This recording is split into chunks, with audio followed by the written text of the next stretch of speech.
سلام.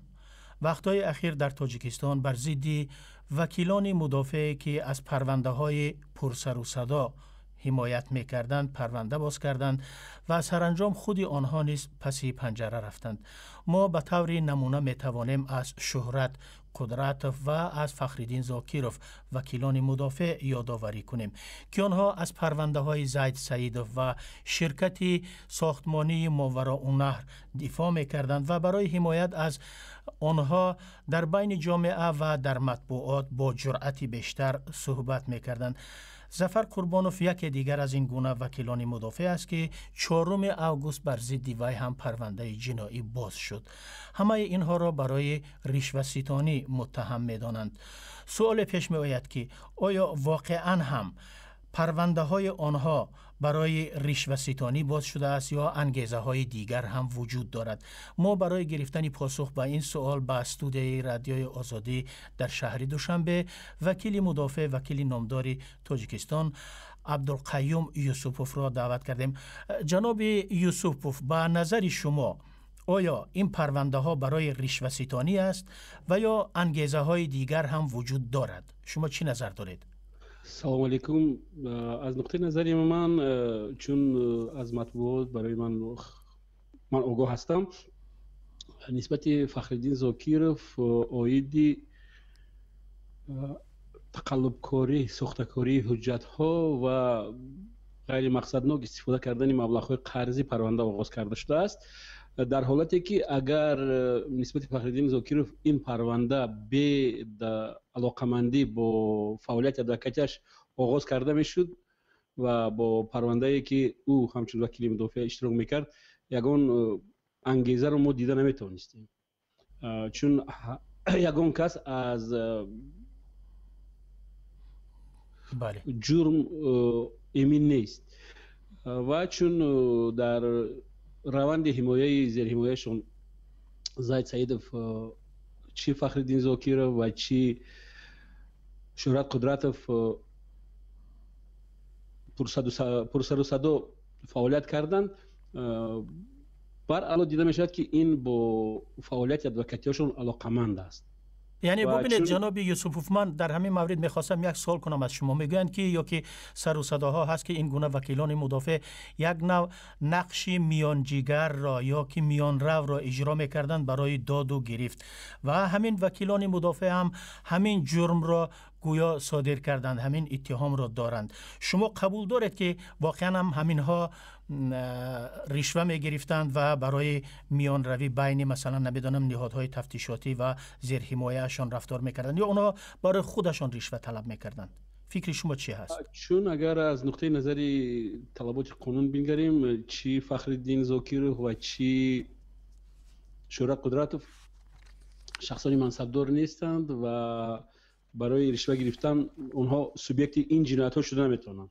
یکم دویم، برای میانه روی در گرفتن دادن پاره اگر چی باشد، چون شهرت قدرتوف در وقتی بازداشت کردن به روزنامه‌نگاران عرض کرد که من پاره نگرفتم و چون ما از این پرونده چون که گفتم از سخنان وکیل مدافع او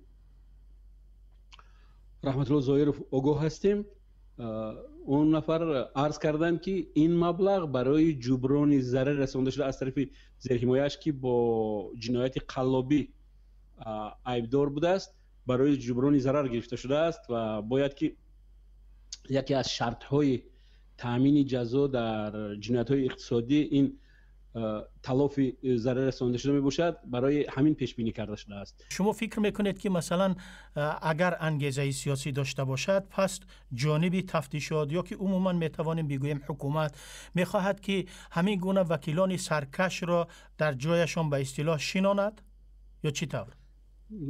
من انگیزه سیاسی داشتن این پرونده رو راستی که چون با پرونده شناس نیستم بها داده نمیتوانم. زیرا بعد از اون که پرونده از روی پرونده قرار نهایی قبول کرده می شود و او دسترس عامه می شود، پس ما میتونیم انگیزه سیاسی داشتن یا نداشتن آن را گوییم. چون اگر یک وکیل مدافع در پرونده ای که فخرالدین زاکیروف و شورای قدرتوف اشتراک کرده بودن پرونده پرسدوسدای زید سیدوف. یک نفر اگر با تحت تعقیبات قرار می گرفت خلاصه برآوردن ممکن بود که این تصادف است یا که چه گویم برنامه ریزی شده. نه، برنامه ریزی نشده، این تصادف است. چون دو وکیل مدافع تحت تعقیبات قرار دارد و وکیل سیوم نیز خوف دارد که ممکن است پگاه نسبت او نیز پرونده آغاز شود و او نیز تحت تعقیبات قرار گیرد. این علاقه از اون گمان می‌دهد که این ترخیصی شده است و نسبت اون وکیلان مدافع که با مقام تفتیشات با موقع مقام تفتیشات راضی نیستند و در اساس طلبات قانون حقوق و منفعت‌های زیرحمایه‌شان را حفظ می‌نمایند، با مقامات‌های حفظ حقوق معقول نیست. بله، در مورد ظفر قربانوف چه نظر دارید؟ پرونده ظفر قربانوف چنان از واسطه‌های اخبار عموم نیز فهمیدم نسبت ظفر قربانوف نیز پرونده جنایتی آغاز کرده شده است و او هنگام گرفتن مبلغ از طرف مقامات تعقیبات جنایی دستگیر کرده شده است. بله. و راستی هفته گذشته با او صحبت داشتم، اوید یگان کار گپ نبود و چون بله. این حبسی یا که پرونده جنایتی آغاز کردن نسبت ظفر قربانوف رو با پرونده نسبت شهرت قدرت و فخرالدین زاکیروف علاقمندیش رو من شخصا نمیبینم، زیرا او پرونده خصوصیت‌های خودش دارد و پرونده نسبت اینو داشته خصوصیت‌های خودش دارد. جناب یوسفوف، همکار ما امریدین عالم در شهر دوشنبه از چند نفر ساکنان نظر خواست در همین باره. بیاید اول نظرهای آنها را بشنویم، بعد من یک سوالی دیگر مطرح میکنم. وقتی که سخن درباره وکیلان مدافع نفرانی میرود که پرونده های آنها تابش سیاسی دارند، در این گونه حالت ها وکیلان مدافع قریب که هیچ رول را بازیده نمی توانند، چون هرچند که کوشش کنند، هرچند که آنها اثبات کنند بیگناهی نفری زیر حمایه خود را، به خاطر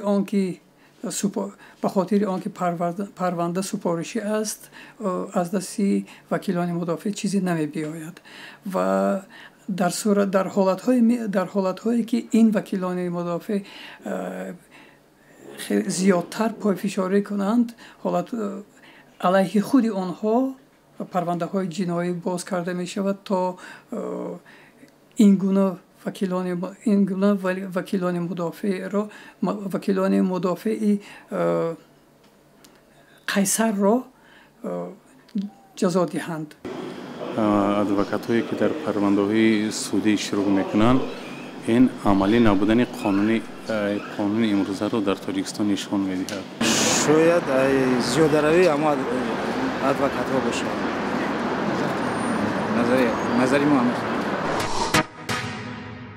ببینید اینجا نظرها مختلف است و حتی این فکرها هم هست که گویا نهادهای تفتیشاتی یا تعقیبات امور جنایی میخواهند که یک نوع فشار به بالای وکیلان مدافعی که جسارت بیشتر دارن و صحبت میکنن وارد کنند، یعنی که روحیه آنها را بشکند. فکر میکنید که با چنین کار استقلالیت نظام دادرسی یا وکیلان مدافع از بین نخواهد رفت؟ آنگونه که میدانیم این نظام هم باید مستقل باشد. راستی چون خود من هم تجربه اشتراک در پرونده های پرسدوسدو رو داشتم.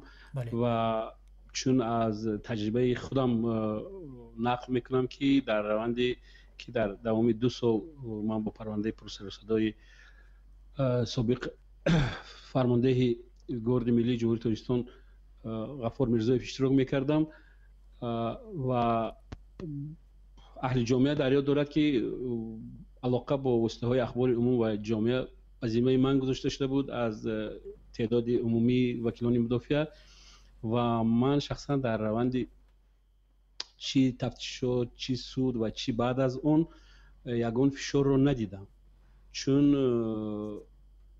امروز هم فعالیت کرده ایستادم. من فکر من چنین است که اگر در دایره قانون هر یک وکیل مدافع عمل کند و در این روند عمل او از چارچوبه قانون بیرون نباشد، نسبت او فشار آورده نمی شود. ولی ببینید اگر به هر حال مثلا این رو ما بگوییم که فشار است، فکر نمیکنید که استقلال نظام دادرسی زیر سوال می رود در تاجیکستان؟ امروز اگر ما درباره استقلال نظام دادرسی گپ زنیم، اون استقلال وجود نداره. چرا؟ زیرا که تجربه نشان میدهد قانون با طرف حمایه وکالت‌های محدود داده است و فقط طرف عیبدارکنی وکالت‌های زیاد دارد. شما گفتنی هستید که قانون هنوز هم نقص دارد و آن باید تکمیل شود؟ البته قانون همه وقت باید در تکمیل باشد.